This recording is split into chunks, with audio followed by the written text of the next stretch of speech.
Hi there, I'm Drew Badger, the world's #1 English fluency guide, and in this video I'd like to talk about 3 simple ways that you can practice your English with native English speakers in your own country or wherever you happen to be.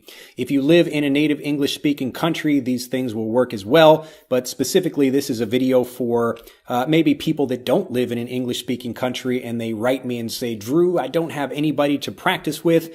Number 1, if you have an internet connection, you can find lots of people to practice with, and you can learn more about this at EnglishAnyone.com. So we have a free quiz that people can take. If your number 1 problem is that your English is great, but you don't have anyone to practice speaking with, take our quiz and tell us that's your problem, and we will give you specific advice, even more advice than what we're giving in this video. But you can find more about that by clicking on the link in this video or on the link in the description below this video. But these are 3 things that you can physically do in person, and these are all things that I have done as well in order to practice your spoken English. Now, in the first one is nice and easy. Wherever you live, unless it's like in the middle of a jungle somewhere, and then you probably don't even have an internet connection anyway, so you're probably not watching this video. But the first thing you can do is go to a restaurant that's run like either by a foreigner that speaks English or an actual native speaker. People like, maybe myself, I would go to a Japanese restaurant when I lived in America, and I could practice speaking with the owner or any of the servers and staff that work there. You can find, some American food or some kind of place like that, probably a pizza restaurant or something. But even if the person that's working there or that owns the place is not a native speaker, it's still a place for you to go and practice. So I would actually, when I worked at a Japanese restaurant in Seattle, I used to work at a sushi restaurant there, I would get to practice with the customers as well. So if maybe you can get a job where you're even working at a restaurant where lots of native speakers come. So any situation like this where you're working in hospitality or service, so places where you can come where there are opportunities for you to meet native English speakers, either because you are working there or because you are the customer and you are enjoying those services. So the first thing you should do, wherever you are, you might need to travel somewhere, but find a restaurant that has native speakers in it or that is owned by a native speaker. You can probably look up through your local search engine, maybe American restaurants or restaurants that sell whatever, that's kind of a typical American food, maybe some barbecue or some burgers or something like that. But find something where you can go to that place and you're getting to feel like you're in that environment. I know a lot of people in Japan do that. They will go to a particular cafe that's owned by foreigners or operated by foreigners or that has foreign staff. And then those people are able to go there and then they practice their English. So it's kind of a little world, a little foreign world inside where you live. So if you can't go to a different country, find the little America within your own country.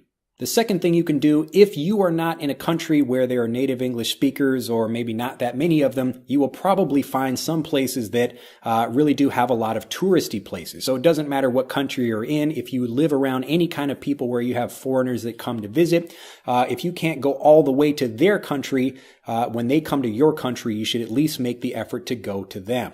Now, typically I would walk around if I were going to be, let's say I'm living in Thailand and I want to practice my English, I would go to where foreigners are.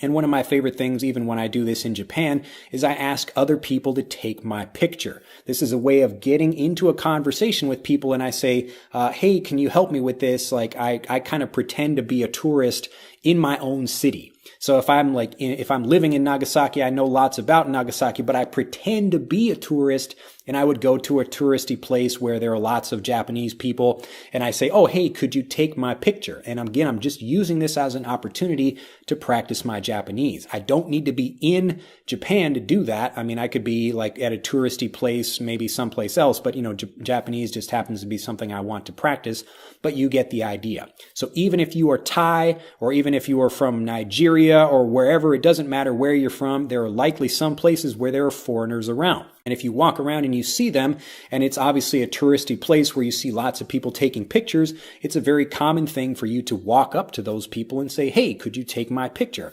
So ask them to take your picture, and then you'll be more excited to kind of develop a conversation with them, because many people are actually a little bit too shy to speak. So they begin by saying something and maybe they just want to start a conversation. But if you can walk up to someone and say, hey, could you take my picture? That will get them excited and you can begin having a conversation that way and say, oh, like I'm actually from Thailand or whatever, and I'm really here. You can even tell them secretly, like, hey, don't tell anyone, but I'm here just to practice my English. And they would probably think that was very funny. I've actually said that to people here in Japan. Now, the final thing you can do, and this is what I call instant immersion, but it's a way of doing it in your native country, and this is to take a tour in your native country, but in English. You should be doing this. It doesn't matter whether even you go to an art museum and you request like the English translation of something, like you're listening to one of those little audio guides. If you go to your art museum and you're taking an art tour, you can even just do this by yourself, but just request the English version of the audio guide. But the best way to do this is to try to take an actual tour in your own country, or you can even take a tour in a different country if you want, but in English. But the reason I ask people or explain or maybe recommend people do this in their own country is because they feel a bit more comfortable about it, and they can also provide a lot of value to the people that are visiting that country. So as an example, if I am maybe a Japanese person, I'm not a Japanese person, but if I am, or if I were a Japanese person, I would take an English tour with people that are coming from America or Canada, and I would be traveling around with them as a tourist. But when they're asking me questions, I can say, oh, like here's some interesting things about Japan, and I become valuable to those people, and because of that, then they get a lot of really good ideas and they want to speak with me more. So it's a really good trade-off where you're providing local information that they might not get from somebody else. You're actually kind of like a tour guide within the group, but you're deciding to do that. So instead of taking the tour in your native language, you take it in English, and this will automatically connect you with other people. And you could even spend, like 2 or 3 days on a tour, and your English would improve dramatically. So this is a really great way. One of my best secrets in order to get out and practice with people, something I've personally done as well. But if you do this, it will again give you that instant immersion without even having to leave your own country. Just find wherever you are, just travel maybe a little bit, and you'll find some great places to have tours in English with other native speakers. If you have enjoyed this video, do click that like button. It's important for us to get more likes on these videos because now YouTube is changing its algorithm and everybody has to like a video or you will not be able to see maybe future videos from us. So do click that like button. Do post a comment down below if you have tried these things or you will try. Let other people know what your plans are to connect with native speakers, and this will give everybody a lot more excitement and reason to get out and try it themselves. These are really great tips to help you improve. I hope you have enjoyed them. Again, if you have, click that like button and do become a subscriber to the channel if you haven't already. The final thing, the most important thing, if you are still struggling with your spoken English, do click on the link in this video or on the link in the description below this video to take our free English fluency quiz. Now, this will help you with lots of different things. It doesn't matter what you struggle with, whether it's grammar or pronunciation or vocabulary. You tell us what you're struggling with and we will provide you free information that will tell you exactly what to do to improve. And you can get that again by clicking on the link in this video or on the link in the description below this video. I look forward to seeing you in the next video, and until then, get out and practice. Bye-bye.